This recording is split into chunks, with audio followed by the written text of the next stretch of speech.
I know. Thanks so much for having me on. I'm so glad. I'm so glad you could do it. So you have kind of an interesting background too of like stand up and then writing.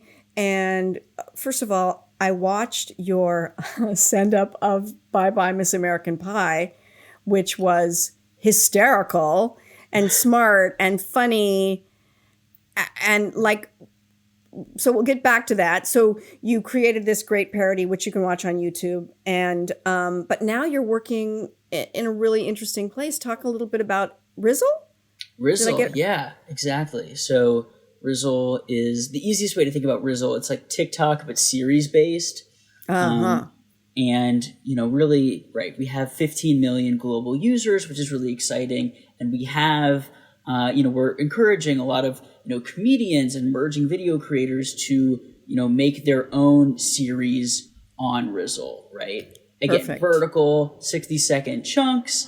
And, we did a partnership with the 48-Hour Film Festival. We're looking into sort of larger industry partnerships in general, but it's a very exciting thing, and we've been able to greenlight 1,200 shows just since October, which is awesome. And being able to provide a budget, even if it's just a couple $100 to comedians and sort of emerging filmmakers every single month to make something on their phones in quarantine, like it works. It's the best place for me right now, if that makes sense. Well, it's the timing could not be better. It's perfect, right? I mean, and it's the logical next step after TikTok, and TikTok was like the logical next step after Instagram and so on and so forth, right?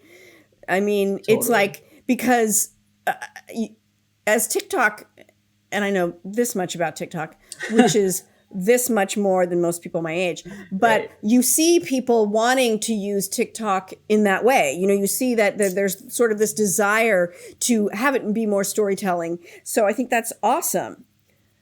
No, it's a very, very fun space to be in. And it's funny because there's definitely a lot of people that maybe they're in their 20s, 30s, maybe even 40s that are like, oh, TikTok, like I'm way too old for that. But then all of a sudden they're on Rizzle, and it's the same sort of vertical 1-minute format, and they're like, okay, well this I can get used to, but it's the idea of just seeing teens dancing that they're like, I don't want that specifically, right? Which is so funny because I exactly want that. Like because in my heart I'm still 15. Do you know what I mean? It's like, I can't believe that I never got to be a backup dancer for whoever.